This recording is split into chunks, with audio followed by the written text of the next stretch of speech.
Soy Sergio Alcocer, presidente del Consejo Mexicano de Asuntos Internacionales. Les doy la bienvenida a este webinario de presentación del documento que ha realizado la Unidad de Estudios y Reflexión sobre Energía y Sustentabilidad acerca de la iniciativa de reforma constitucional en materia energética que ha presentado el presidente de la República al Congreso de la Unión y que se ha discutido por este grupo dentro del COMEXI en cuanto a sus posibles implicaciones desde la perspectiva internacional. Quiero agradecer a un excelente panel el día de hoy de autores que contribuyeron a la elaboración de este documento bajo el muy hábil liderazgo de la doctora Lourdes Melgar y con la participación igualmente de la maestra Julia González, quienes lograron coordinar a un grupo de expertos para comentar desde diferentes ámbitos, todos desde la perspectiva internacional, cuáles serían las posibles implicaciones de la aprobación de la reforma energética tal cual como fue planteada por parte de la Presidencia de la República. Como parte del ejercicio que hace el COMEXI de ser una plataforma, un centro de pensamiento estratégico sobre las relaciones internacionales y asuntos globales, nos pareció de la mayor importancia este documento, así como también presentarlo el día de hoy para enriquecer la discusión de los tomadores de decisiones en este tan importante tema para nuestro país.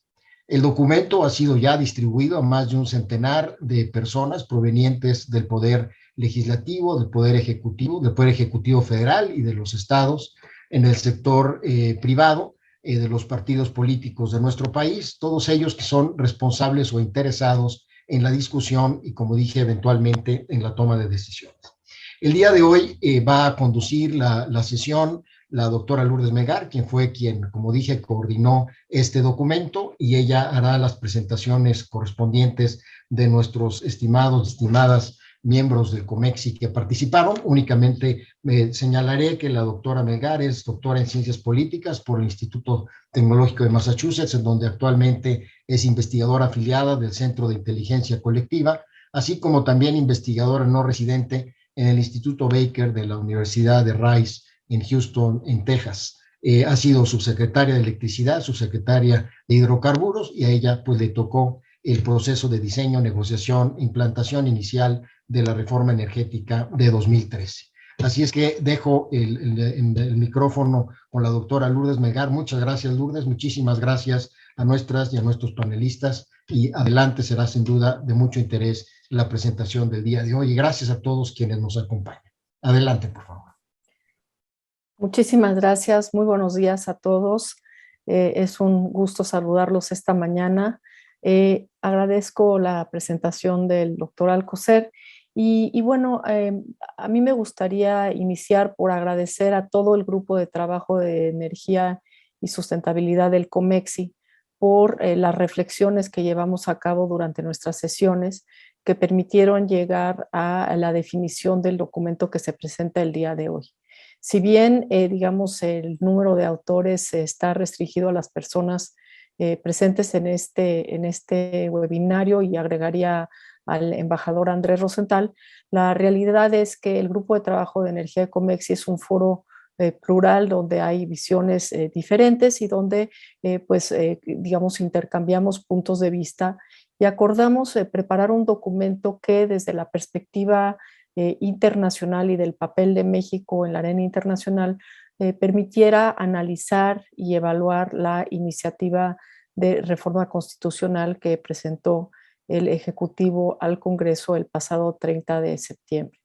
En este sentido, quisimos elaborar un documento que pudiera realmente servir de documento de trabajo a los legisladores, y es por ello que, más allá, digamos, de la parte inicial donde tenemos una introducción y una evaluación inicial de cómo vemos esta iniciativa, quizás lo más interesante y valioso de este documento es que presentamos una serie de fichas. Cada una de estas fichas analiza un tema toral que ha sido discutido, debatido y en los cuales por momentos ha habido interpretaciones distintas, pero aquí lo que hicimos fue, sobre la base de cuestiones estrictamente técnicas, analizar cuáles eran las implicaciones.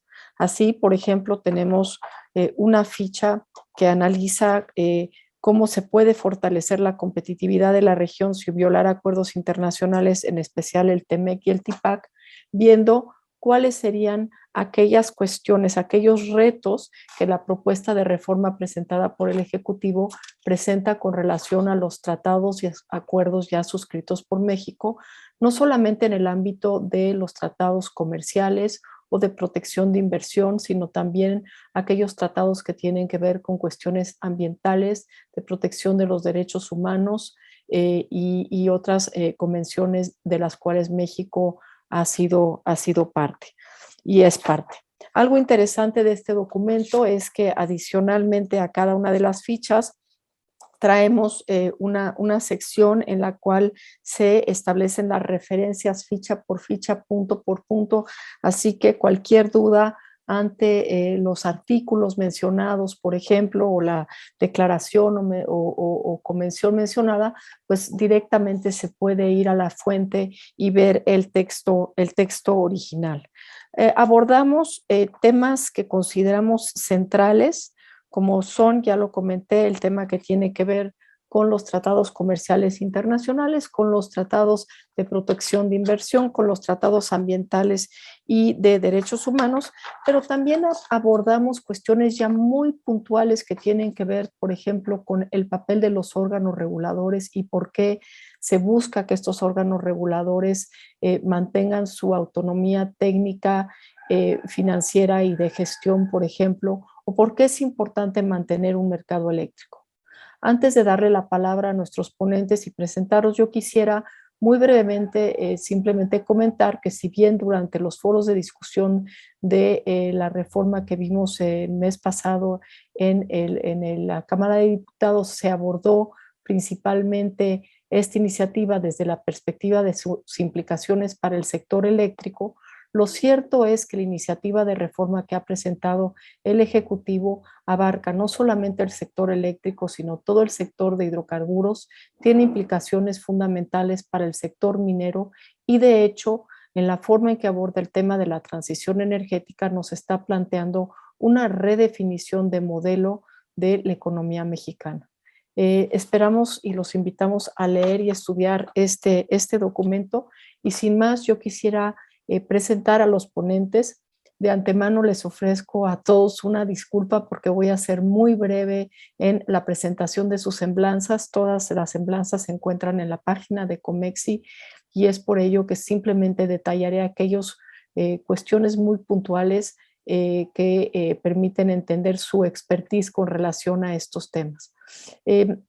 Inicio primero con Julia González, quien es también coordinadora del grupo de trabajo de energía del COMEXI. Ella está dedicada a dar un enfoque transversal de derechos humanos a las empresas, es articulista y conferencista, es líder en temas regulatorios de impacto social y ambiental, litigio estratégico e instrumentos de participación ciudadana, es socia senior en González Calvillo, es abogada por el Instituto Tecnológico de México con una especialidad en Derecho Constitucional y una maestría en Derecho por la Universidad Nacional Autónoma de México. Nos acompaña también la doctora Beatriz Leisegui, quien cuenta con 30 años de experiencia profesional en comercio exterior, políticas públicas y temas regulatorios adquiridos en el ámbito público, privado y académico. Como consultora dirige las áreas de comercio exterior e inversión extranjera y la práctica regulatoria y de políticas públicas en SAI. Fue subsecretaria de Comercio Exterior en la Secretaría de Economía de 2006 a 2011. También fue directora jurídica de la Subsecretaría de Negociaciones Comerciales Internacionales durante la negociación del TLC. Es egresada de la Escuela Libre de Derecho y obtuvo la maestría en Asuntos Internacionales por la Universidad de Columbia, Nueva York. Se encuentra dentro de la lista de árbitros de la Organización Mundial de Comercio. Nos acompaña también la maestra Montserrat Ramiro, que fue nombrada comisionada de la Comisión Reguladora de Energía en septiembre de 2014 por un periodo de 5 años y durante 2018 se convirtió en presidenta de la Red de Reguladores Económicos de la OCDE. Al presidir este grupo, obtuvo una comprensión profunda de la interacción entre los mercados regulados, la innovación, el desarrollo empresarial y los organismos reguladores que supervisan los países miembros de la OCDE. Es economista por el ITAM y cuenta con una maestría en economía por University College London, donde se especializó en economía ambiental y recursos naturales. Además, cuenta con un posgrado en finanzas y responsabilidad social corporativa por la Universidad de Harvard. Nos acompaña también el doctor Guillermo García Sánchez, quien obtuvo un título de doctor en ciencias jurídicas por la Escuela de Leyes de la Universidad de Harvard y actualmente es profesor asociado en la Universidad Texas A&M en la Escuela de Derecho, donde imparte materias de arbitraje, métodos de resolución de controversia internacional en materia energética y transacciones petroleras internacionales. El doctor García cursó estudios de posgrado en la Academia de Derecho Internacional de La Haya y en la Fletcher School of Law and Diplomacy, y ahí obtuvo también su maestría en Derecho Internacional. Es egresado del ITAM con licenciatura en Derecho y en Relaciones Internacionales, ambas con honores. Y finalmente el maestro Enrique Lendo, que es economista del Tecnológico de Monterrey con maestría en Política Ambiental y Asuntos Públicos de la Universidad de Indiana, con especialidad en medio ambiente, cambio climático, desarrollo sostenible, financiamiento, comercio internacional y responsabilidad social corporativa. Actualmente es coordinador de proyectos de financiamiento sostenible de Naciones Unidas, Ambiente y representante del Grupo ALCOT en México. Pues sin más, me gustaría darle la palabra al doctor Guillermo García Sánchez, quien nos hablará de los aspectos relativos a los tratados comerciales. Adelante, por favor, Guillermo. Gracias, Lourdes, y qué gusto estar aquí con ustedes, a todos los compañeros y compañeras de este grupo de trabajo. Gracias por el esfuerzo, ha sido un placer trabajar con ustedes en este proyecto. No voy a leer, obviamente, la ficha, porque la ficha está ahí disponible para quien quiera leerla. Me voy a enfocar en la ficha 1 y en la ficha 3, y en algunos puntos muy claves que creo que vale la pena resaltar. Entonces, mis comentarios van a ser 3 en general. El primero es, hay que tener muy claro el hecho de que un capítulo, un tratado de libre comercio o un APRI, un acuerdo de inversión, que no mencione el sector energético, no quiere decir que el Estado mexicano no tenga obligaciones cuando cambia su sector energético con los inversionistas e incluso con sus socios comerciales. Y en particular, en el caso, por ejemplo, del TEMEC, es claro que esto incluye los derechos de inversionistas a ser compensados en caso de que haya cambios que afecten sus inversiones contrarias a las expectativas legítimas que se tengan, o que esos cambios los discriminen, los traten injustamente o inequitativamente. Eso básicamente lo que cristaliza en esos tratados es que las reglas del juego deben estar parejas entre los inversionistas y los órganos del Estado y las entidades nacionales. El derecho internacional, esto es muy importante, no distingue entre estados gobernados por un partido y estados gobernados por otro partido. El Estado es uno conforme al derecho internacional. Las nuevas administraciones asumen las obligaciones firmadas por gobiernos anteriores en nombre del Estado mexicano. Si nuevos gobiernos no están de acuerdo con lo firmado por los anteriores, pueden denunciar los tratados, salirse de estos mismos. Esto se puede hacer, pero esto no lo ha hecho la administración actual. Incluso hay que recordar que fue la administración actual la que participó en las renegociaciones del TEMEC y fue el Congreso actual quien ratificó la última versión del TEMEC. Y en esta versión se reconocen específicamente los derechos de los inversionistas estadounidenses en el sector energético, tanto en el sector de hidrocarburos como en el sector de la producción eléctrica. Y esto me lleva a mi segundo punto. México también tiene el derecho soberano a disponer de sus recursos naturales para el beneficio de la población, como lo desea. ¿Puede cambiar su constitución? Sí, sí lo puede cambiar, pero respetando derecho, una vez más, a los inversionistas y a las comunidades vulnerables, evitando el impacto medioambiental que se pueda tener en terceros, incluyendo incluso a nuestros vecinos comerciales. Y esto está reconocido por el derecho internacional. Ningún tribunal internacional, hay que dejarlo muy claro, en materia comercial o de inversión, puede forzar al Estado mexicano a cambiar sus leyes si así lo desea. O sea, si México cambia su constitución, ningún tribunal va a venir a decir eso se puede quedar sin efecto porque es contrario al TEMEC. Este no es el tema. El tema es que el Estado mexicano tendría que compensar a los inversionistas, incluso como lo demostramos también en el documento, a sus socios comerciales, por la violación a esos tratados. ¿Habrá espacio de negociar para negociar con estos actores? Sí, pero este espacio, esta negociación tendría que incluir algún tipo de compensación una vez más con la contraparte, y en ese sentido alguien tendría que pagar. De irse al litigio, por ejemplo, estos casos, ya sea un panel de Estado a Estado o un panel de inversionista, estos pueden durar bastante años y son costosos. Hay que contratar despachos internacionales que cobran muy caros sus servicios. Incluso, por ejemplo, los árbitros cobran entre 800 y $1,000 por hora para llevar estos casos. Y también hay que cuantificar los montos de compensación que se puedan ordenar, que además sumarían los intereses a partir de la fecha que se considera que hubo una violación a estos tratados.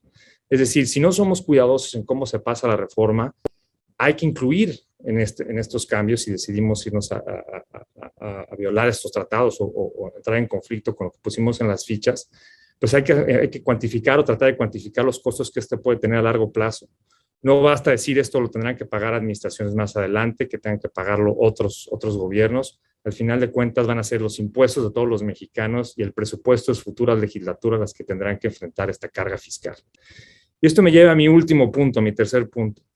En el TEMEC, México también se obligó a implementar sus leyes ambientales y a proveer y alentar altos niveles de protección ambiental conforme a los mejores estándares internacionales. Ignorar los compromisos que México tiene frente a los tratados internacionales en materia ambiental se podría considerar una violación no solo al TEMEC, sino incluso a las leyes mexicanas, porque muy bien sabemos que en la Constitución se ha integrado el derecho a un medio ambiente como un derecho humano. Es parte también de los compromisos que ha firmado México en materia medioambiental y a una vida sana, están incluidos incluso por el artículo 1. México ha firmado muchas convenciones y tratados que reconocen en ese sentido el derecho a un ambiente de calidad, a un ambiente sano y a mantener recursos vitales renovables. Incluso la propia Corte Interamericana también ha reconocido que estos derechos están vinculados al derecho a la vida digna, a la integridad física, psíquica y moral de todos los habitantes de nuestro país. Cualquier reforma que ponga en riesgo estos derechos debe contemplar, una vez más, las consecuencias que podrían traer a los ciudadanos en esta materia y estaríamos sujetos a posibles litigios internacionales en la Corte Interamericana e incluso, una vez más, a litigios nacionales porque estos derechos están reconocidos a nivel constitucional. Aquí en especial hay ciertos tratados de medio ambiente que vale la pena resaltar, como por ejemplo el Acuerdo de París y nuestros compromisos de reducción de emisiones y el Acuerdo de Escazú. En este último, por ejemplo, México reconoció el derecho a una participación pública en los procesos de toma de decisiones en asuntos ambientales y el derecho a un acceso a la justicia en asuntos medioambientales. También se incluyó una obligación para garantizar el derecho público a acceder a la información ambiental, también asegurar la participación del público y para ello comprometer e implementar la participación abierta. Incluso se habla de la importancia de tener órganos reguladores transparentes cuando se toman decisiones en materia que puedan tener un impacto medioambiental. Mis colegas van a platicar más el papel que pueden tener estos órganos reguladores y la importancia de tenerlos, y también van a platicar más de cómo se relacionan nuestros tratados con otros tratados, pero estos son mis 3 puntos. Una vez más, para cerrar, México, el hecho de que no se mencione energía en los tratados internacionales de protección de inversión o de comercio, no quiere decir que no están regulados o no va a haber un impacto. El Estado sí tiene derecho a cambiar sus reglas, cambiar su constitución, pero tendrá que compensar a los inversionistas y a los vecinos en caso de hacerlo. Y el tercer punto, tenemos obligaciones medioambientales que no solamente son obligaciones internacionales, sino también son derechos constitucionales protegidos por nuestros propios tribunales. Muchísimas gracias, Guillermo, y además muchísimas gracias por haberte dado el espacio para acompañarnos esta mañana. Sabemos que el doctor García tendrá que retirarse porque tiene clases, pero pues ha sido uno de los autores y era muy importante para nosotros que él pudiera participar, aunque fuera un momentito. Le vamos a dar el uso de la palabra a Beatriz Leisegui, que como comenté es una experta en temas comerciales, los cuales pues los ha conocido y ha sido parte de los equipos de negociación de los tratados comerciales de México. Y a mí me gustaría mucho que Beatriz, pudieras abordar, digamos, profundizar en algunos de los puntos que ya nos ha presentado Guillermo en particular, pues esta pregunta que está continuamente sobre la mesa de sí o no, y creo que Guillermo ya nos dio una respuesta muy clara de que sí está incluido dentro de los tratados el tema energético, pero también me gustaría, él hablaba ya de que podemos cambiar nuestra constitución. Tú has tocado mucho el tema de qué forma se puede modificar la constitución una vez que un país ya ha llevado a cabo una apertura, y creo que valdría muchísimo la pena que pudieras tocar esos temas y quizás profundizar también sobre los acuerdos de protección de inversión que México tiene suscritos. Adelante, por favor, Beatriz. Muchas gracias, Lourdes. Muchas gracias a Comexi por la oportunidad de poder participar en el documento que hoy comentamos sobre el análisis de la iniciativa de reforma constitucional en materia energética, y esto a la luz de los TLCs, voy a abreviar, Tratados de Libre Comercio, y de los acuerdos de promoción y protección a la inversión que se conocen como APRIS, y me voy a referir a ellos como APRIS. Concretamente, como señalas, Lourdes, voy a tratar de establecer lo que dicen los TLCs y APRIS respecto a los límites que le imponen a México al modificar su constitución o derecho interno. Y en esto pues voy a ser muy complementaria con lo que acaba de señalar Guillermo.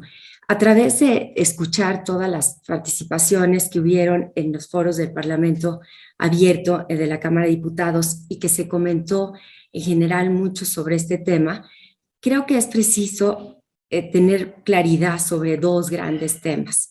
El primero es respecto a la pregunta central y que ya abordó Guillermo. Si el TEMEC y los TLCs en general incluyen o no al sector energético. Y la respuesta claramente es que sí lo incluyó al sector energético en el TEMEC y los TLCs que ha suscrito. Incluso está incluido en los TLCs que México negoció con anterioridad a la reforma energética del 2013. Y para entender esto es esencial entender la arquitectura de los tratados de los TLCs y del TEMEC, y que consisten en general en establecer obligaciones en diferentes materias que aplican a todos los productos y servicios de las partes. El hecho de que en cada uno de los capítulos del TEMEC y TLCs no se haga referencia específica al sector de electricidad, el de petróleo, a la automotriz, al acero, al textil, no significa que no les apliquen los compromisos en los tratados. Solo en el caso de que un país, cuando esté negociando los TLCs, identifique que no puede cumplir con las obligaciones contenidas en esos capítulos, es que introduce al momento de negociarlos lo que se conoce como reservas o excepciones a esas obligaciones generales. Tratándose del sector energético, México incorporó reservas a sus compromisos contemplados en los TEMEC y TLCs. Curiosamente, en el caso del TEMEC, México decidió al último momento no incorporar esas reservas dentro del TEMEC en sí. Y hay que leer el artículo de reservas y excepciones que está al final del tratado, específicamente el 32.11, y leer otros dos tratados, o sea, interpretar ese artículo que es complejo, y leer otros dos tratados para encontrar esas reservas. Por eso es que yo creo que resulta difícil su identificación para varios. Prácticamente todas las reservas que México estableció en materia de inversión y servicios bajo el TEMEC y TLCs se encuentran sujetas a un principio que se le conoce como ratchet. ¿Y qué significa? Literalmente el principio de ratchet significa un torniquete, una herramienta o maquinaria a la que solo se le puede dar vuelta en un solo sentido, no se puede girar hacia atrás. Y en virtud del principio de ratchet, México se comprometió bajo el TEMEC y TLCs en que cualquier modificación futura a las reservas o excepciones establecidas que se fijaron en el momento que entró en vigor el tratado, se incorporan automáticamente a los TLCs y que dichas modificaciones que hace un país y que tiene derecho a realizar, como lo mencionó Guillermo, no podrán ser más restrictivas, solo podrán conceder mayor apertura. Por lo que si hay una violación del TEMEC y de los demás TLCs, en caso de que la iniciativa de reforma energética hecha o de marcha atrás a la liberalización, apertura concedida en la reforma constitucional energética de 2013, pues México tendría consecuencias bajo los tratados. Y esto nos lleva a la siguiente segunda pregunta central que me referiré y que también hizo alusión Guillermo. ¿Puede México modificar su constitución y legislación interna sin ninguna consecuencia legal y económica frente a sus socios comerciales, como tanto se ha dicho en las diferentes discusiones que han tenido lugar? Y aquí hay que decir que México, como todos los países, tienen el derecho soberano de modificar su marco legal interno, sin duda. Sin embargo, incurren en responsabilidad internacional si esas reformas propuestas son incompatibles con las obligaciones pactadas en los TLCs y APRIs. Este último principio se encuentra contemplado en el artículo 27 de la Convención de Viena sobre el Derecho de los Tratados, que a la letra dice: una parte no podrá invocar las disposiciones de su derecho interno como justificación del incumplimiento de un tratado. Coincido con lo expresado por los legisladores y funcionarios que se fundamenten en el artículo 801 del TEMEC, que reconoce el derecho soberano de México de poder reformar su constitución y su legislación interna en el sector de hidrocarburos. Incluso amplían su aplicación al de electricidad, aunque no está expreso. Yo coincido con ellos. De hecho, México puede hacerlo respecto de cualquier materia. No se requería un capítulo específico en el TEMEC para expresar este principio de derecho internacional. Lo que muchos funcionarios y legisladores omiten leer del artículo 8.1 es la parte que dice del TEMEC, es que la parte que dice que las modificaciones a la Constitución y al derecho interno se darán, y cito, sin perjuicio de los derechos y remedios disponibles conforme a este tratado. ¿Qué quiere decir? Que los gobiernos de Estados Unidos y Canadá, así como sus inversionistas, no renuncian a los derechos o mecanismos de impugnación bajo el TEMEC, de ser las reformas contrarias al tratado y de no recibir compensación por el daño causado. Es por el sentido de las respuestas a las dos preguntas centrales planteadas que los 13 TLCs y los 30 APRIs suscritos por México a la fecha han otorgado a los inversionistas de los estados parte de esos tratados la confianza y certidumbre legal que de modificarse el marco legal interno del país en donde ha invertido en materia energética o en cualquier materia, no cambiará de manera desfavorable la protección y el trato contenidos en ellos. Y de ser este el caso, México tendría que compensar económicamente a los inversionistas por los daños generados por los cambios implementados. Y un último punto rapidísimo que me pediste mencionar, Lourdes. ¿Qué pasa con los APRIs? Que son los acuerdos de protección y promoción a la inversión. Si bien estos no contienen compromisos de liberalización de servicios y para la inversión como sí lo contienen los TLCs, estos prevén obligaciones de trato a los inversionistas y sus inversiones en México, prácticamente iguales que prevén los tratados de libre comercio. Por lo tanto, México también puede incurrir en responsabilidad internacional si no otorga a las inversiones extranjeras en el sector energético un trato acorde con lo establecido en los APRIs. Y si de violar ese trato, específicamente por esas reformas que sí puede realizar, no los compensa como contemplan esos APRIs. Muchísimas gracias. Muchísimas gracias, Beatriz.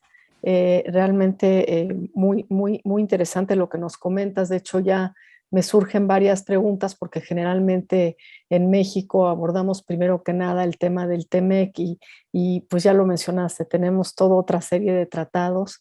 Creo que cuando entremos a la discusión será muy interesante que nos expliques con mayor profundidad cómo lo reflejan los demás tratados, este tipo de compromisos. Y en particular también hay un tema muy específico relativo a la protección de inversiones y que es el famosísimo segundo transitorio de la iniciativa de reforma constitucional que presentó el Ejecutivo, donde ya se plantea una decisión de cancelar y permisos existentes y contratos existentes.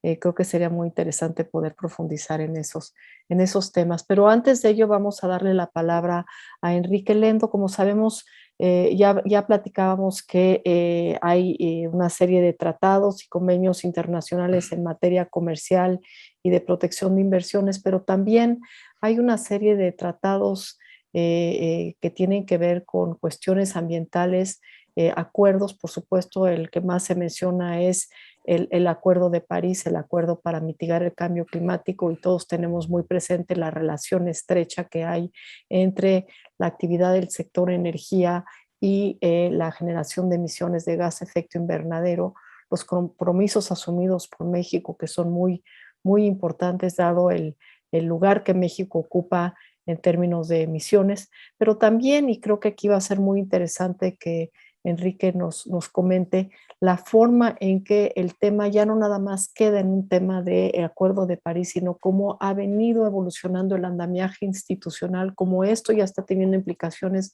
muy profundas desde el punto de vista del sector financiero internacional, y cuáles podrían ser las implicaciones para México, tanto digamos desde el punto de vista ambiental, financiero, y también temas relativos a los temas sociales y de salud. Te doy el uso de la palabra, por favor, Enrique, adelante. Muchas gracias, Lourdes, y muy buenos días a todos. Y efectivamente,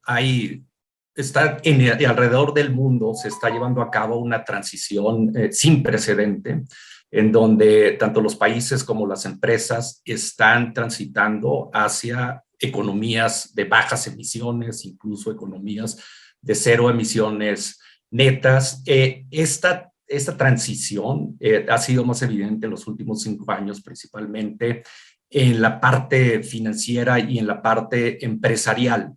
Y esto se ha dado como resultado de que las acciones de los gobiernos nacionales han sido insuficientes. Llevamos casi 3 décadas con acuerdos internacionales de cambio climático, la Convención de Cambio Climático. En 2015 aprobamos el Acuerdo de París, pero los resultados han sido incipientes. La temperatura ha aumentado 1.5 grados, 1.1 grados centígrados. Las emisiones han aumentado en las últimas 3 décadas 100%, se han duplicado. Y esto está afectando los mercados financieros, los mercados de capital. El Foro Económico Mundial, por 3ª vez consecutiva, registra los riesgos climáticos, los riesgos ambientales, los riesgos hídricos en el top, en el punto más alto de sus tablas de riesgo. Hay distintos números, distintas cifras, por ejemplo, de las reaseguradoras.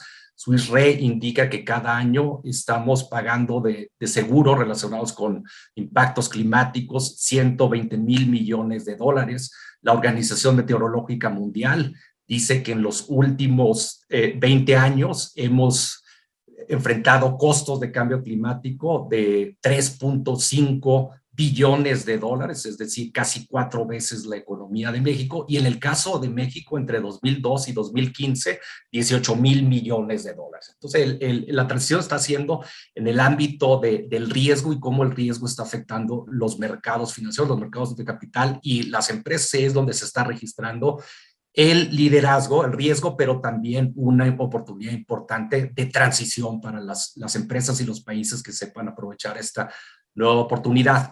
Los países tienen suscrito en el Acuerdo de París una meta de estabilizar la temperatura global por debajo de los 2 grados centígrados, de preferencia 1.5 grados centígrados, y esto tiene unas implicaciones de inversión también sin precedente. Estamos hablando de entre 4 y 5 billones de dólares que se tendría que facilitar de inversión nueva para poder alcanzar esta meta de cero emisiones netas al 2050, que es lo que nos va a llevar a estabilizar la temperatura.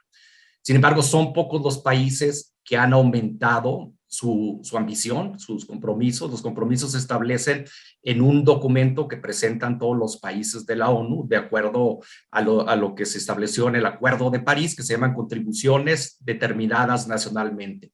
Y lo que tenemos hasta el momento es que de los 195 países, solo 23 han aumentado su ambición relacionada con reducción de emisiones de gases de efecto invernadero, y la perspectiva que tenemos de incremento de temperatura, si comprometimos menos de 2 grados centígrados y de preferencia 1.5, la perspectiva que tenemos es de 2.7 grados centígrados de incremento, tal vez un poco menos, tal vez 2.4, con lo que se suscribió en el Acuerdo de París. Lo que nos dicen todos los grandes fondos de inversión, los administradores de activo, es que tanto el riesgo como la oportunidad está en una economía de cero emisiones. Por ejemplo, Larry Flink de BlackRock nos dice que las próximas 1000 empresas de startups, las próximas 1000 empresas unicornios, quiere decir las de innovación, las últimas empresas de innovación van a estar en el sector de reducción de emisiones,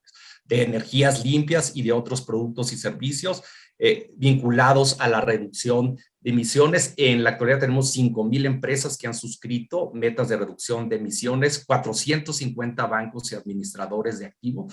Esto es 130,000 billones de dólares de empresas y administradores de activos que ya han suscrito metas de reducción de emisiones y que van a invertir indiscutiblemente en este nuevo mercado. Entonces, manda una señal clarísima, tanto para gobiernos como para empresas, por dónde van a estar las oportunidades de inversión. Y es por ello que la recomendación para México que planteamos en el documento es aumentar sus compromisos de reducción de emisiones. México ratificó su compromiso de reducción de emisiones, que es 22% de reducción de emisiones de dióxido de carbono al 2030.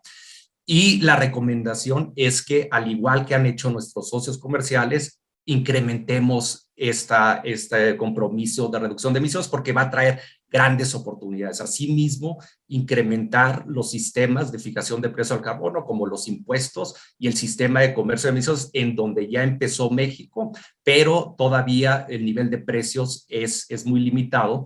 También fortalecer capacidades, tanto especialistas como investigadores, empresas, etcétera, para aprovechar esta nueva oportunidad. Y tenemos un gran potencial, sobre todo en el ámbito de soluciones basadas en naturaleza. Somos ricos en ecosistemas, en manglares, somos ricos también todavía en ecosistemas forestales, somos ricos también en el sector agrícola, con una gran oportunidad para ofrecer oportunidades de reducción de emisiones, y que esas oportunidades capitalicen la necesidad que tienen inversionistas en todo el mundo. Esos serían mis comentarios, Lourdes. Muchas gracias. Muchísimas gracias.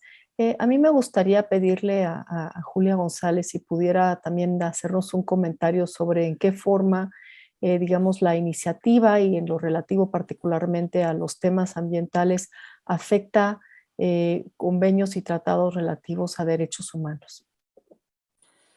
Lourdes, muchísimas gracias por la palabra. A mí ese es el tema que más me interesa de toda la reforma. Sí es cierto que la electricidad no es un derecho humano por sí mismo, ¿no? Pero sin electricidad perdemos el acceso a muchos derechos humanos. Y esta es una situación que incluso a nivel local, los juzgados, hay 2 o 3 antecedentes de que así se reconoce en nuestro país. La electricidad es un requisito indispensable para que podamos gozar de otros muchos derechos humanos. Y esto va mucho más allá del derecho al medio ambiente sano, como ya había comentado Guillermo, ¿no? La generación de la electricidad tiene un clarísimo impacto en la emisión de los gases de efecto invernadero. Esto es innegable. Incluso el juez segundo en materia de competencia económica, cuando suspendió la mítica política de confiabilidad de CENER, utilizó una frase que a mí me gusta citar cada vez que hablamos del tema, que es que la electricidad y el desarrollo sustentable es un binomio indisociable. Y yo coincido con él, ¿no? Porque la electricidad en nuestro país representa el segundo lugar de emisiones, lo cual nos habla del enorme impacto que tiene. No podemos olvidar que en la época en la que se aumentó el uso de combustible en las plantas de generación, la zona de Tula estuvo tan contaminada que a nivel estatal se determinaron emergencias climáticas, ¿no? Es innegable. Pero más allá del claro efecto de la electricidad en en el medio ambiente, tampoco podemos olvidar que justamente como mencionó Guillermo, en México tenemos todos derecho a participar en la toma de decisiones cuando se nos vaya a impactar un derecho humano, en nuestro derecho humano al medio ambiente, pero también muy poquito se dice que hay proyectos que podrían dejar de existir derivado de la reforma, si se pasa en sus términos, que fueron previamente aprobados por pueblos y comunidades indígenas, ¿no?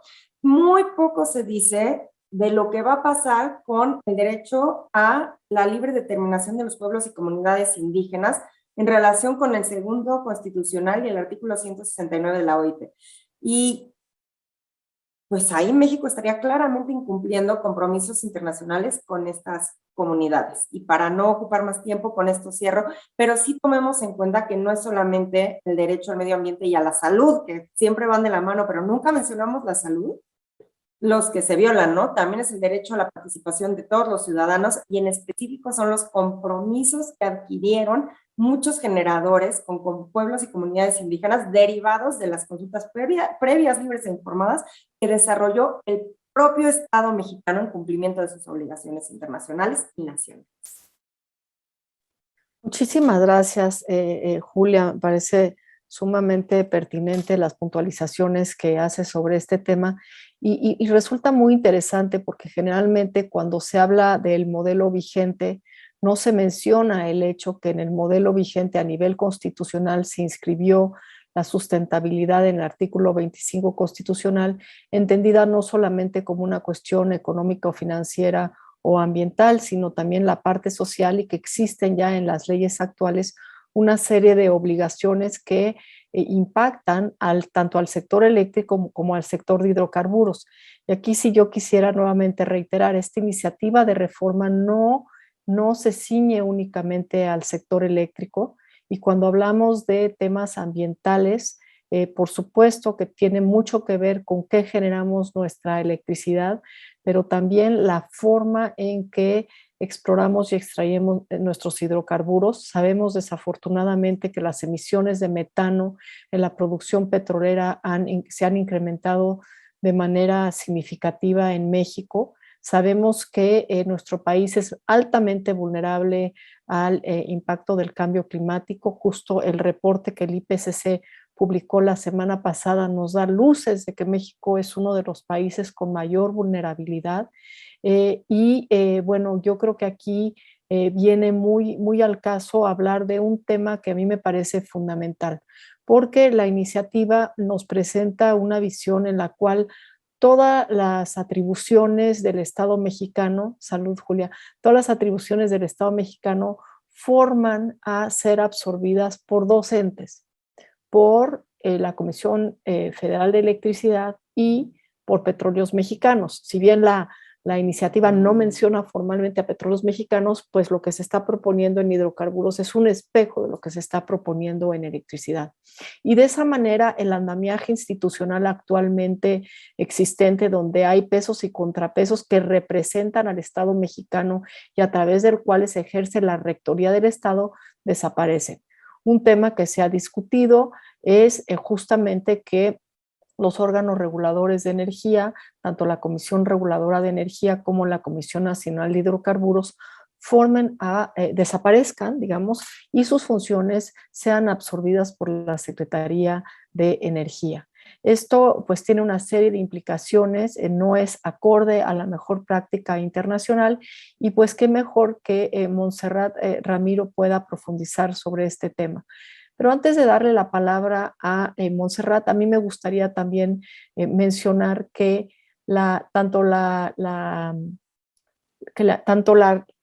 el marco legal vigente como la iniciativa presentada y bajo discusión son silenciosas con relación a un tema muy fundamental que es un órgano regulador central que es la Comisión Nacional de Seguridad Nuclear y Salvaguardas, que como sabemos también ya se están tomando decisiones para que sus funciones sean absorbidas por la Secretaría de Energía.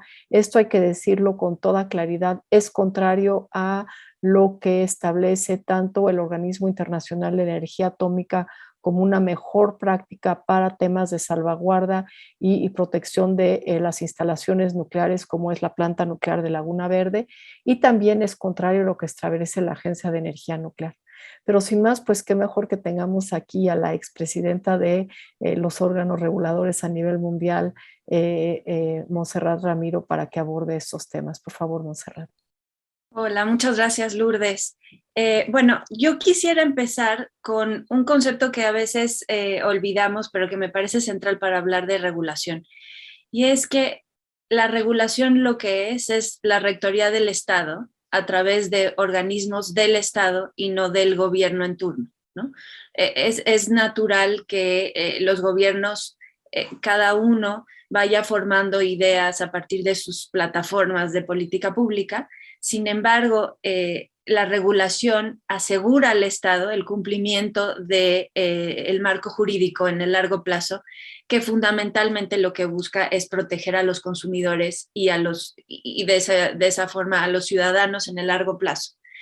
Entonces es muy importante entender que la regulación es justamente la rectoría del Estado. Se habla mucho de este concepto y me parece que la manera para asegurar que el Estado mexicano protege los intereses de los ciudadanos mexicanos es justamente a través de la regulación. Ahora, ¿qué se necesita para que la arquitectura institucional que hoy tenemos, pero que, digamos, en términos generales, cumpla con este objetivo de proteger al ciudadano? Se requiere básicamente de que la toma de decisiones de estos órganos reguladores sean transparentes, que sean tomadas con un grupo de expertos que puedan hacerle frente a estas decisiones y que tengan la fortaleza no solo institucional, sino técnica para evitar la captura regulatoria y poder así servir a el objetivo principal de cualquier regulador, que es el consumidor. Para esto se necesita, evidentemente, tener formas de organización que abonen a la transparencia, y esto en el mundo y a través de los años se ha logrado con órganos colegiados, es decir, en donde las decisiones se toman con un grupo grande de expertos que tienen que ponerse de acuerdo para poder tomar decisiones en términos regulatorios. Y luego lo más importante es su independencia financiera. Se habla mucho de la independencia técnica, lo cual es fundamental, sin esa no existe nada, pero también tiene que existir una independencia financiera para poder tomar decisiones a largo plazo y que se evite otra vez la captura regulatoria, porque la captura regulatoria no solo es, ahorita lo tenemos muy presente en términos de el gobierno en turno, pero también puede ser a manos de participantes fuertes de la industria.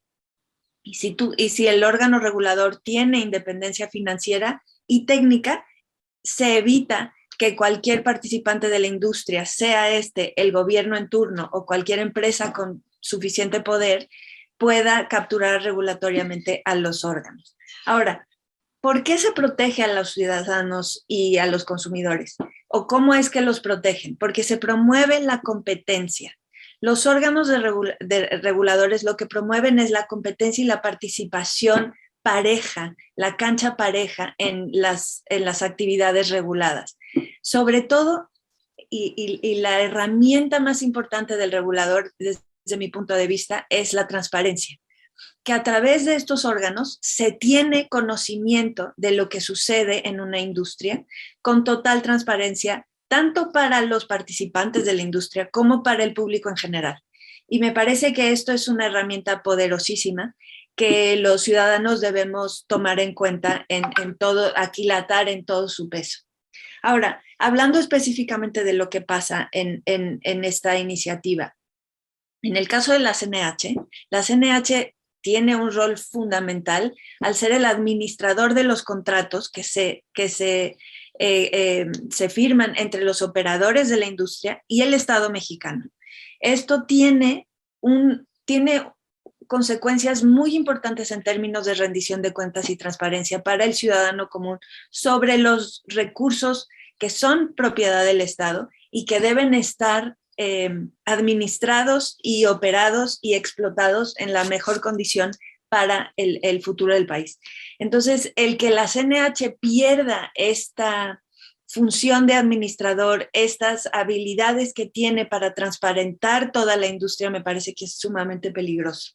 Ahora, en el caso de la CRE, se regulan todas las actividades desde transporte, almacenamiento y comercialización del crudo hasta todos los combustibles, gas y petrolíferos, y después todas las actividades de la industria eléctrica mexicana. Esto es generación, transmisión, distribución, suministro y comercialización de energía eléctrica.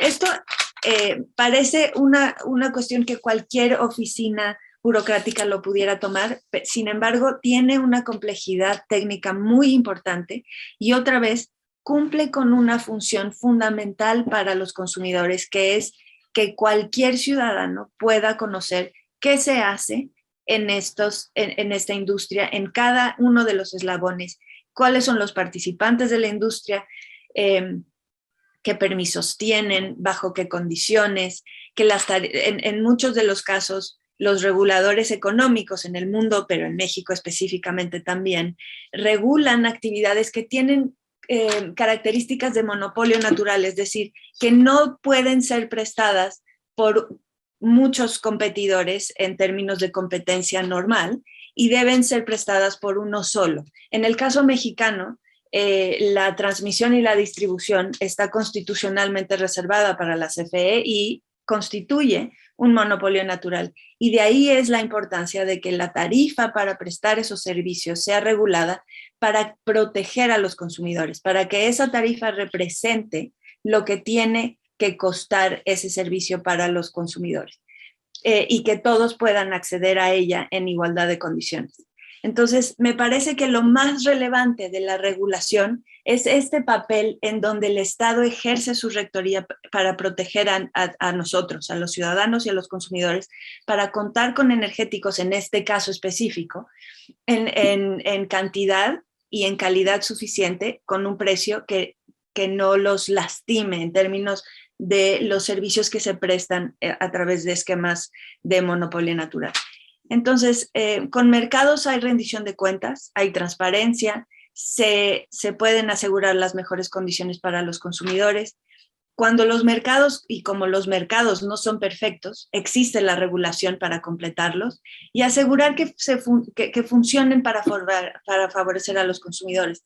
Entonces, no es trivial la posición ni la condición del regulador. Su independencia es fundamental y la independencia no se puede ejercer únicamente a través de tener independencia financiera, ni tampoco a través de las capacidades técnicas suficientes para ejercerlas. Se necesitan ambas.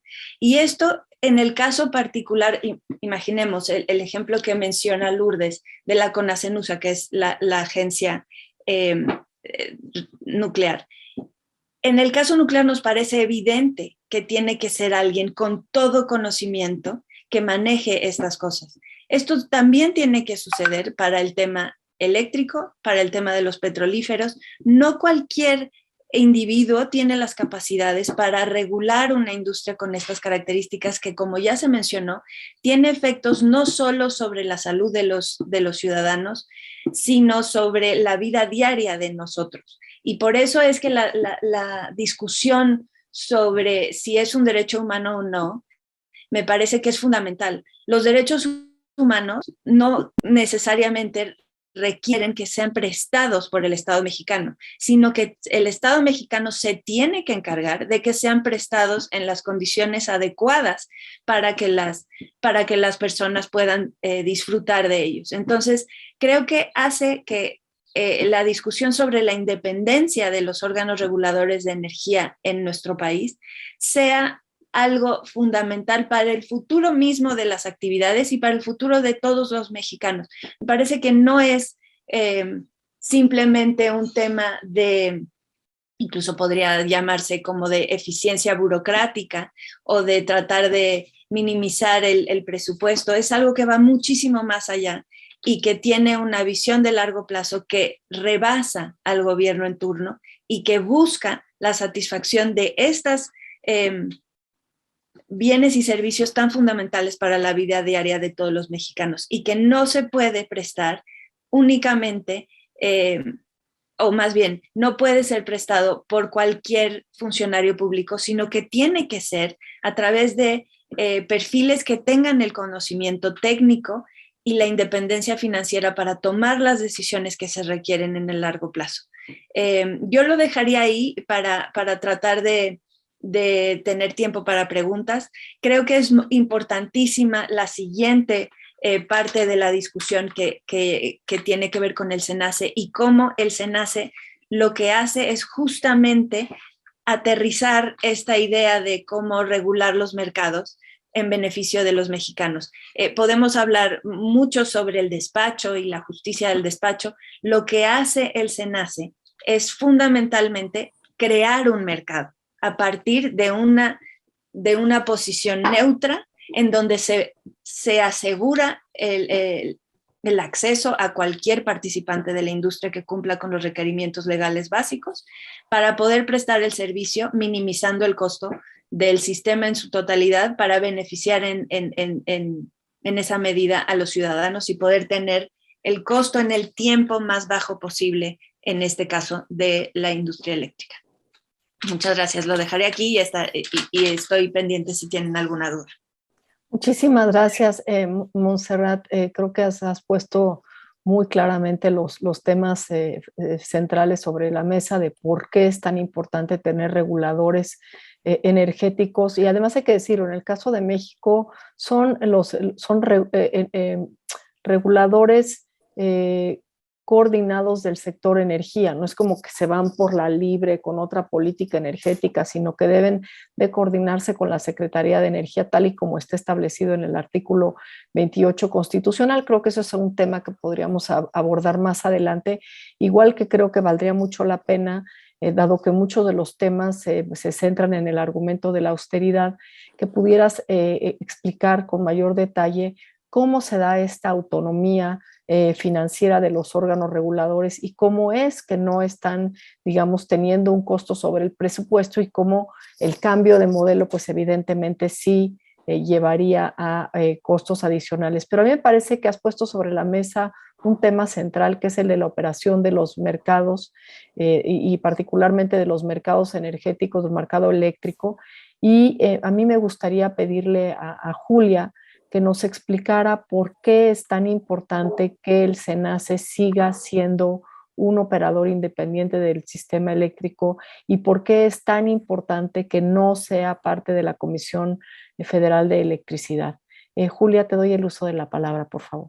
Muchas gracias, Lourdes. Voy a intentar ser muy breve para que tengamos un buen espacio de preguntas. Vale la pena recordar que antes de la reforma en materia de energía, el SENACE era parte de CFE. Y la lógica de que el SENACE fuera parte de CFE es que finalmente era CFE el gran jugador en el mercado y había unos muy poquitos jugadores que podían despachar, pero sus contratos específicos decían exactamente en qué momentos iba a enviar su energía.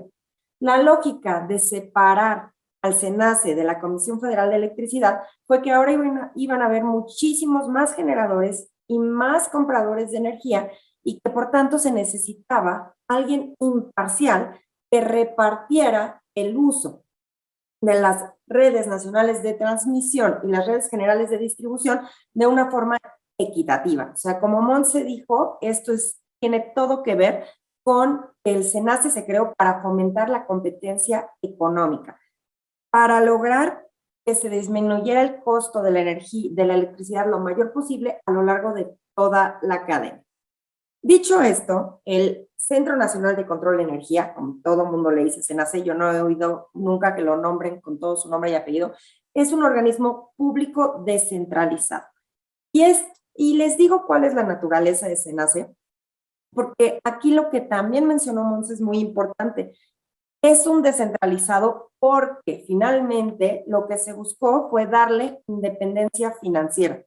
Ciertamente, como generalmente se aprueban los presupuestos, y esto Lourdes y Montse lo podrían explicar mucho mejor que yo, en los órganos descentralizados es que los órganos descentralizados hacen una lista del presupuesto que necesitan, se lo mandan a la Secretaría de Hacienda y generalmente lo que pasaba es que las Secretaría de Hacienda le podía hacer algunas modificaciones menores, pero en general el presupuesto, tal cual lo mandaban estos órganos descentralizados, se enviaban al Congreso para que el Congreso, bueno, a Cámara de Diputados, para que Cámara de Diputados aprobara el presupuesto. Esto ya no está ocurriendo. Lo que está pasando es que los órganos descentralizados hacen su presupuesto, lo mandan a Hacienda y reciben una serie de recortes, ¿no? Basta que lean las noticias y revisen el porcentaje de presupuesto menos que han tenido estos órganos los últimos años para darnos cuenta de que como parte de las medidas de austeridad, estos órganos no han recibido necesariamente todo el presupuesto que han solicitado. Dicho eso, el SENACE es el encargado de la operación del mercado eléctrico mayorista, que es el mercado eléctrico mayorista existe derivado de la reforma energética, y es el encargado de garantizar la imparcialidad en el acceso de la red nacional de transmisión y las redes generales de distribución. El SENACE tiene que ser un operador independiente y todas sus actuaciones tendrían que estar sujetos a los principios de eficiencia, transparencia y objetividad. Y tienen que cumplir con los criterios de calidad, confiabilidad, continuidad, seguridad y sustentabilidad. Así lo dice claramente las obligaciones que tiene SENACE. ¿Qué es lo que hace SENACE en el mercado eléctrico mayorista? Bueno, pues lo opera. ¿Qué quiere decir que lo opera? Lo opera básicamente quiere decir que el SENACE hace todos los cálculos de cuánta energía se va a necesitar, hace un llamado a que le digan los precios a los que le van a vender esa energía, va a despachar, es decir, va a mandar la energía primero de la más barata a la más cara. Y aquí hay un tema que ha generado mucha polémica y que seguramente han oído mucho en estas discusiones, que pensemos que yo ofrezco electricidad a 10 pesos, Lourdes a 20 pesos, Montse a 30 pesos y Enrique a 40 pesos. Yo ofrezco 10, Lourdes 20, Montse 30, Enrique 40. Y si se necesitan 100, van a comprarlos al precio de 30, que sería hasta la que Lourdes alcanza a despachar, y nos van a pagar 30 a todos. Esta ha sido una de las cosas que ha llamado mucho la atención y que se ha discutido mucho, porque la lógica de que pague el más caro de los que se despachó igual a todos los demás es algo que genera molestia a quien actualmente opera el sistema, ¿no? Dentro de los costos, hay que tomar en cuenta que el costo que se manda, o sea, mis 10 pesos, son el costo variable de la electricidad. Yo no puedo incluir en el costo de despacho los costos fijos. Y por este tema de que yo no puedo incluir los costos fijos, son tan importantes, por ejemplo, los certificados de energías limpias que desaparecen en esta propuesta que el Ejecutivo Federal envió. Con los costos de los certificados de energía limpia, los generadores que construyeron nuevas plantas podían apalancar e ir pagando su inversión, es decir, podían pagar sus costos fijos. Y con esto quiero cerrar diciendo que la importancia del SENACE radica en que existan multiplicidad de jugadores. Por supuesto que no tiene sentido tener un SENACE si el único jugador va a ser la empresa paraestatal. Sin embargo, en la medida en el que la operación del mercado eléctrico mayorista permita que otras personas generen electricidad, que otras servicios conexos y otras personas lo compren, en esa medida es necesario un ente imparcial que pueda garantizar que todo mundo tiene que cumplir con lo mismo para poder despachar. Muchas gracias, Lourdes. Muchísimas gracias, Julia. Creo que sí es importantísimo destacar que sin SENACE independiente no hay mercado eléctrico y que cuando se habla de esta cuestión de participación 54-46, donde el CFE tuviera el 54 y los privados el 46, en realidad de lo que estamos hablando es que 46%, como máximo 46% de la generación estuviera en plantas que son propiedad de los privados, pero los precios los determinaría la Comisión Federal de Electricidad. Y aquí un punto importante de sumando, Lourdes, a lo que dices, si la iniciativa se pasa en los términos, desaparece el mercado eléctrico mayorista. Eso es algo que no hemos dicho con todas sus letras, pero es la consecuencia lógica del primero transitorio. Exactamente, y ese era el punto, y creo que es un punto muy importante porque lo que muchas veces no se logra, vislumbrar es el hecho de que la reforma de 2013 al establecer un mercado eléctrico lo que hizo fue justamente sentar las bases para que hubiera generación cada vez más barata que entrara al sistema, independientemente de que la generara, fuera CFE o fueran privados, y que, hubiera una disminución real en la tarifa eléctrica basada en costos, en una disminución de costos y no en un incremento de los subsidios. Y eso es un tema que me parece que a los legisladores debería de llamarle la atención, porque pues el presupuesto cada vez tiene más demandas de distintos temas. Esto no va a ser más sencillo ahora que el mundo se está complicando tanto con este tema de la guerra en Ucrania, y pues creo que son temas que hay que analizar con mayor detalle. Bueno, pues hemos llegado al final de la primera etapa de presentación de este documento, y vamos a abrir los micrófonos a preguntas del público. Ya tenemos algunas preguntas aquí puestas, pero antes de entrar a la sesión de preguntas y respuestas, yo quisiera hacer un agradecimiento muy, muy fuerte a Patricia Zúñiga y a todo el equipo del secretariado de Comexi por el apoyo que nos brindaron para poder publicar este documento. Este es el documento. Y para quienes nos están preguntando que dónde pueden tener acceso a este documento se va a subir en forma electrónica a la página del Comexi, de ahí lo van a poder descargar, y pues espero que muchos tengan oportunidad de leerlo y sobre todo de utilizarlo como un documento de referencia y de trabajo. Y en lo que se suman a las preguntas, ya tenemos algunas preguntas aquí que algunas personas han enviado.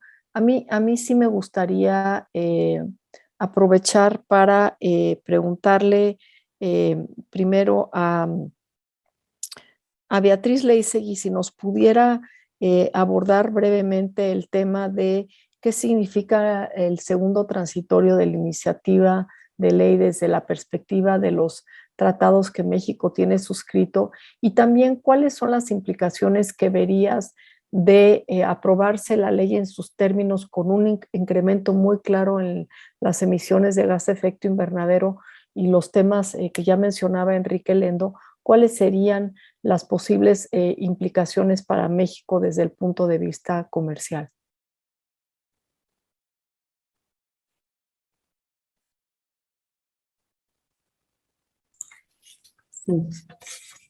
Sí, muchas gracias, Lourdes. Pues,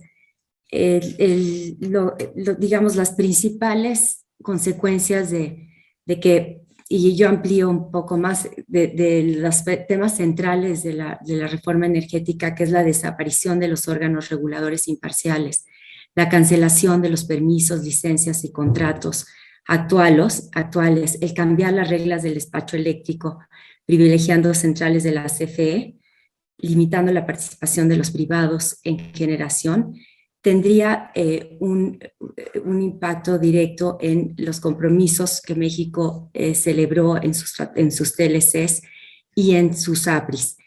Concretamente, del análisis que se ha hecho de esas medidas que se contienen en la iniciativa, se violarían los siguientes obligaciones de México en los tratados. La primera, que es muy clara y que es generalmente la que se invoca en los arbitrajes que se han presentado bajo estos mecanismos de solución de controversias inversionista-Estado, es la obligación de brindar trato justo y equitativo a los inversionistas de la otra parte. Estas medidas que se han adoptado, pues los tribunales juzgarían específicamente si la reforma es discriminatoria a los inversionistas y si afecta sus condiciones de competencia. Por lo que se ha platicado aquí, el hecho de que CFE sea juez y parte como competidor en el mercado de energía eléctrica, pues viola esas condiciones de competencia, discrimina claramente a los inversionistas y afecta, y esto es Otro de las obligaciones que está claramente en el tratado es que implicaría una expropiación indirecta para los inversionistas. ¿Qué significa esto? Que los inversionistas se verían destruidos sustancial y permanentemente su inversión, al interferir con sus expectativas también legítimas y ser discriminatorias y violatorias del debido proceso. En los tribunales arbitrales que han analizado reformas parecidas que han llevado a cabo otros países, han determinado que el cancelar los permisos y los contratos destruye sustancialmente y permanentemente la capacidad de los inversionistas de realizar su inversión. Entonces, esas serían las consecuencias más claras bajo el mecanismo inversionista-Estado. La otra acción que habría bajo el TEMEC y el Tratado Integral y Progresista de Asociación Transpacífico es la protección que tienen los inversionistas de que las empresas propiedad del Estado y los monopolios designados participen en igualdad de circunstancias. Y específicamente contemplan estos dos tratados que se prohíbe el otorgamiento de asistencia no comercial, en este caso que estamos hablando a CFE, que generen efectos desfavorables o daño a intereses de la otra parte. También se establece que deben de existir órganos que sean imparciales, que en este caso pues, sería CFE y otras empresas reguladas. Y el otro tema, que es otra obligación que se tiene bajo estos capítulos, es que la compraventa de mercancías o servicios se debe actuar con arreglo a consideraciones comerciales y otorgar un trato no discriminatorio a las mercancías y servicios de una empresa de la otra parte. Entonces, yo diría que estos serían los compromisos más importantes, más el de medio ambiente que ya se mencionó con anterioridad por mis colegas. Respecto a la parte del incremento de los gases de efecto invernadero y qué impacto podría tener esto en el comercio, ya concretamente Estados Unidos y la Unión Europea han anunciado que aplicarán en años muy próximos medidas comerciales en frontera para compensar a los productores de un país donde sí se han obligado a establecer compromisos específicos, obligaciones específicas para reducir sus gases de efecto invernadero y su huella de carbono de lo que producen de bienes y servicios, pues no es justo que esas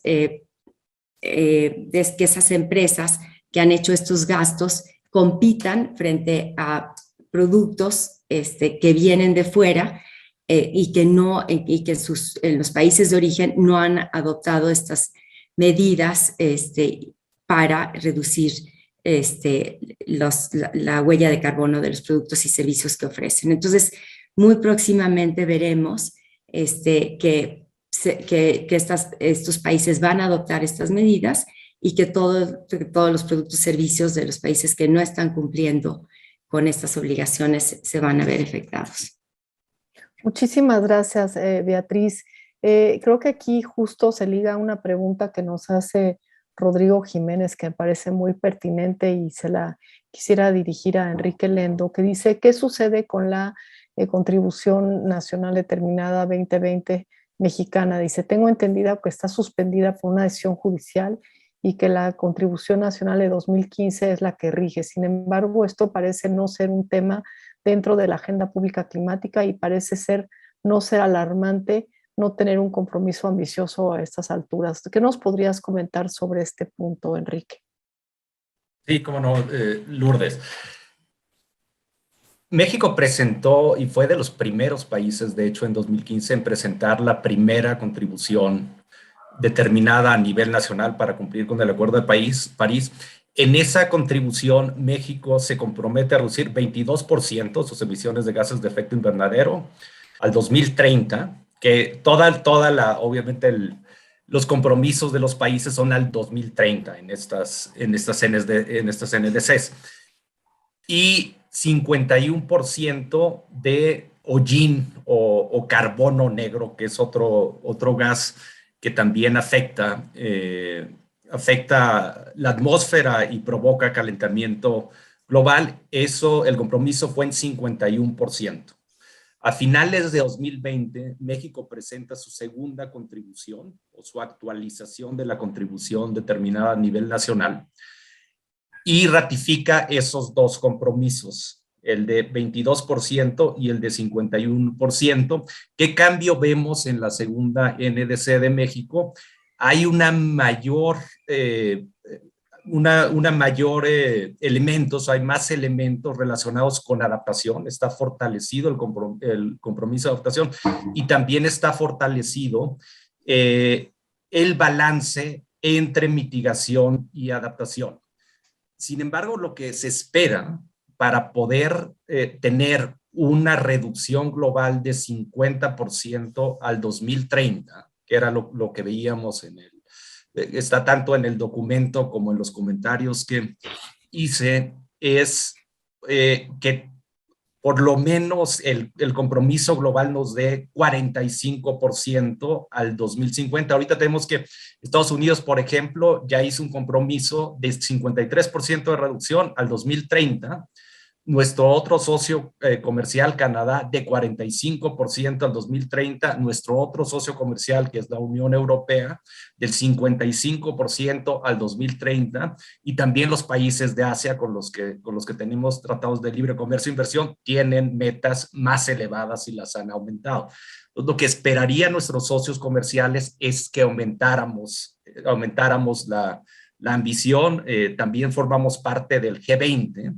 El G20 contribuye 85% de las emisiones que están generando el calentamiento global, y lo que están esperando tanto nuestros socios comerciales como los otros países del G20 es que el incremento fuera acorde. Entonces, independientemente de si está detenida o no por un proceso judicial, realmente no hubo un incremento de ambición de México entre la primera que presentamos en 2015 y la segunda.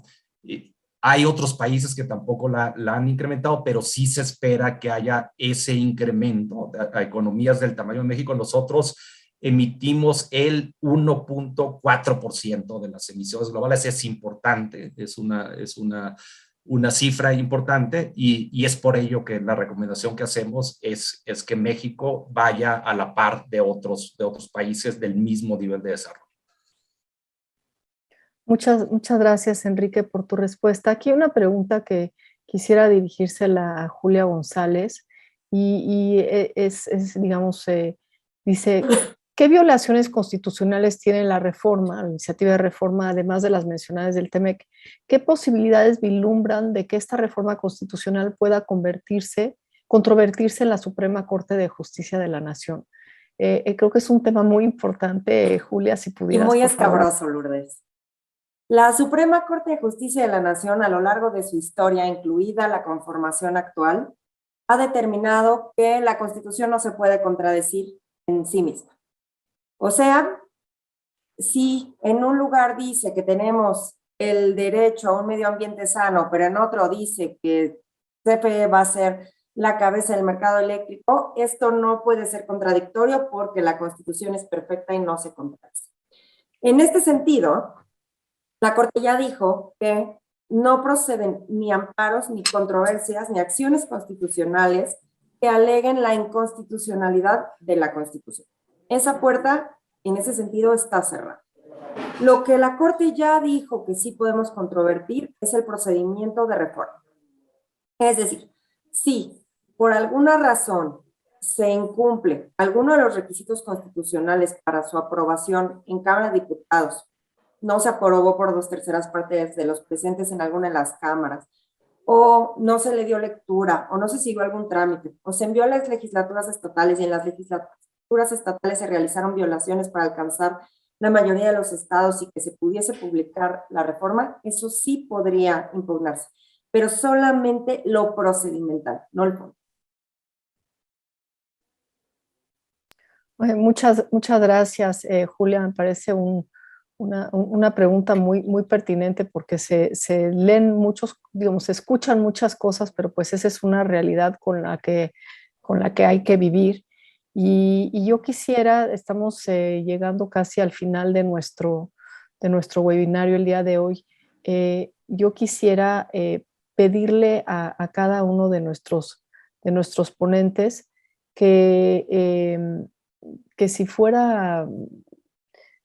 si nos pudieran hacer alguna propuesta específica. Algo que trae el documento es que además de hacer un análisis de la iniciativa de reforma, además de puntualizar qué artículos de convenios o tratados se estarían violando y en qué sentido, también hace una propuesta de alternativas. Entonces, a mí me gustaría pedirle a cada uno de ustedes si a su manera de comentario final pudieran adelantarnos uno o dos comentarios de cuál sería su propuesta, qué es lo que ustedes ven rescatable de la iniciativa de reforma del Ejecutivo, o bien cuál sería su recomendación. Y empezaríamos con Beatriz Leisegui, por favor. Y gracias, Lourdes. Pues yo creo que en las últimas fechas se han planteado a través de los foros que se han discutido y en diferentes ámbitos, pues iniciativas para fortalecer a la Comisión Federal de Electricidad y mejorar la operación del Sistema Eléctrico Nacional de México.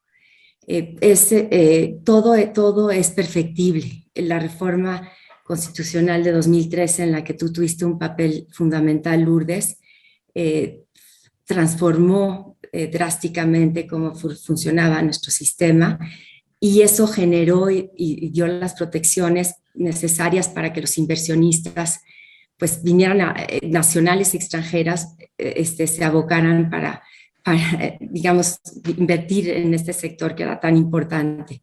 Sin embargo, hemos escuchado que sí hay áreas de oportunidad para que tengamos una energía sustentable, suficiente y continua a precios accesibles y competitivos. Y yo lo que sugeriría en este sentido es que se plantee hacer, digamos, una revisión exhaustiva de lo que se ha planteado ahí, de esas áreas de oportunidad, donde se atiendan los intereses de todas las partes, que se revise de manera integral la iniciativa a la luz de las obligaciones que México tiene en los TLCs y APRIs para ver que no se violen esos tratados, que se respeten las reservas que se contuvieron ahí, y que en todo este proceso se tome en cuenta, Lourdes, algo que, digamos, un principio de Benito Juárez, en el que dice que el respeto al derecho de los en general, ¿no? Y traducido a este contexto, de los 50 países con quienes México tiene tratados de libre comercio y los 30 países con los que ha suscrito tratados de inversión, será la paz en los tiempos que vienen. Entonces, tenemos que cuidar mucho esto. Podrían haber implicaciones muy graves de iniciarse controversias entre estados, en donde hemos visto en últimas fechas que no se esperan los países hasta el final del proceso de esos paneles, que duran 3 o a veces 4 años, para aplicar medidas comerciales, sino que de inicio empiezan suspendiendo beneficios o se conoce como aplicando represalias a los países, y no va a ser solamente en el sector energético, sino van a ser donde más le duela a México, los productos y servicios donde México exporta y es campeón en esos mercados. Entonces, podría tener una implicación inmediata vía los mecanismos Estado-Estado, y después las demandas que se van a dejar venir contra México, presentada por los inversionistas, porque no les va a quedar otra. Va a ser la afectación tan inmediata y directa que van a tener que recurrir, desafortunadamente, al no haber tampoco las instancias, como decía Julia, a nivel nacional para promover más recursos, que irse a estas demandas que van a implicar que los ciudadanos de a pie seamos los que pagamos vía nuestros impuestos las millonarias demandas que vamos a tener que enfrentar. Muchas gracias, Beatriz. Le doy la palabra a Enrique Lendo. Les pido que seamos breves, nos quedan 3 minutos antes de las 11, entonces, por favor, adelante. Gracias, Lourdes. Bueno, reiterar lo que mencioné. Creo que México tiene una excelente oportunidad en esta nueva economía, transición hacia una economía de cero emisiones. Todos nuestros socios comerciales van en esa línea. Va a haber, pues, si tomamos las medidas adecuadas, un gran potencial de capitalizar esas inversiones, pero para ello hay que tomar las medidas adecuadas. Hay que crear un ambiente de negocio que estimule a los inversionistas a invertir en México, en esta nueva economía, ya sea en el automotriz, con los autos eléctricos, ya sea manufactura, en fin, el potencial de creación de empleos que se calcula está entre 40 y 50 millones de empleos al 2050. México tiene todo para aprovechar esa oportunidad. Entonces, no, nada más hay que verlo por el lado de las demandas y los tratados que violamos y los riesgos, sino también hay que verlo desde el punto de vista positivo, ¿no? ¿Cuántos empleos podemos generar en México? ¿Cuánta inversión podemos atraer en nuestra nueva economía? Y todo lo que podríamos perder en competitividad, porque la competitividad se va a definir en términos ya no nada más de renta, ya no nada más de ganancia, sino ahora también en términos de lo que estás contribuyendo para reducir tu huella de emisiones, de lo que estás contribuyendo a la comunidad. Muchas gracias, Enrique. Montserrat, por favor. Sí, yo querría cerrar con este mismo concepto que Enrique plantea. Yo creo que lo importante aquí es los mexicanos, el futuro del país, el crecimiento y el desarrollo económico de nuestro país, y esta idea de cuál es el mejor uso de los recursos públicos. Me parece fundamental que en términos de esta discusión, ser muy claros en que la rectoría del Estado se ejerce a través de la regulación, y que si ya estamos puestos en este camino de reflexión y de mejora, podríamos mejor optar por mejorar lo que ya tenemos, y realmente mejorar lo que ya tenemos quizá sea en reforzar la independencia de los órganos reguladores a través de procesos de designación de los funcionarios que busquen que la calidad técnica de los mismos se cuide, cosa que no necesariamente está en el proceso actual. En lugar de que solo sean ternas, podrían ser ternas a partir de un conjunto de individuos que hayan cumplido con algún examen o una forma de establecer su solidez técnica, y quizá pensar un poco más sobre el uso de los recursos que generan estos reguladores, y esto a partir de tu punto y tu pregunta de ¿es una carga para el presupuesto público los órganos reguladores que tenemos hoy? No, sobreviven a través de las cuotas, permisos, etcétera, que resultan de su trabajo como reguladores, y que hoy pasan a la hacienda pública y después se les regresan en términos de presupuesto. Una mejora sería que funcionaran a partir de sus propios recursos, sin hacer este trámite hacia la tesorería de la federación, asegurando la calidad técnica de la gente que trabaja ahí. Me parece que hay muchas cosas que mejorar a nivel muy menor. Creo que es muy importante cuidar nuestras instituciones y cuidar la transparencia y la rendición de cuentas en nuestro país en un momento mundial muy complicado, en donde nada más y nada menos que la democracia está en juego, y creo que debemos ser muy cuidadosos de cuidar lo que sirve y mejorarlo en la medida en la que realmente contribuya al desarrollo del país y de la gente y de todos los mexicanos. Creo que estos esfuerzos de politizar cuestiones meramente técnicas son muy peligrosos y lo debemos entender así. Creo que puede tener costos a largo plazo muy importantes para todos, que se pueden evitar, y poder no solo evitar la catástrofe, sino realmente, como decía Enrique, caminar hacia un futuro que le asegure la calidad de vida a los jóvenes de nuestro país. Y creo que eso todavía es factible. Muchas gracias. Muchas gracias, Montserrat. Julia, por favor. Bueno, yo quisiera cerrar. A mí lo que más me gusta de mi trabajo es que viajo por todo el país implementando planes de gestión social para las compañías. Yo he visto cómo estas inversiones que se están haciendo están impactando también la vida de las comunidades aledañas a los lugares en los que operan. Me viene a la mente doña Margarita. Doña Margarita es una mujer integrante de una comunidad pesquera que vive al lado de una laguna. Doña Margarita nunca había trabajado y esta compañía que llegó a operar en su área como parte del plan de gestión social identificó que un área de oportunidad era que las familias tuvieran un segundo trabajo y empezó a invertir en un proyecto. Pues al día de hoy, doña Margarita, que no había trabajado, sale a trabajar con las otras mujeres del ejido a recoger estas ostras mediante... Es un proyecto que funciona gracias a la inversión de la compañía, ¿no? De la compañía privada. Gracias a esto, la familia de doña Margarita ya no tiene solamente el ingreso de su esposo, sino que tiene un doble ingreso. Y hablar con doña Margarita es un placer, porque finalmente a ella este ingreso adicional que viene de la implementación de un proyecto energético en su comunidad le está cambiando la vida. Y con lo que quiero cerrar es que yo soy abogada, yo soy una demócrata de corazón, yo creo en las instituciones por sobre todas las cosas, casi, y sí creo que la soberanía que tiene cada país se traduce en que se puede modificar los marcos normativos una y otra vez. Pero lo que sí también creo es que como parte de esta democracia, los estados tienen la obligación de respetar todos los compromisos que adquirieron con otros países, con los ciudadanos y con personas que como doña Margarita se están beneficiando del marco de paradigma que hubo en 2013. Muchas gracias.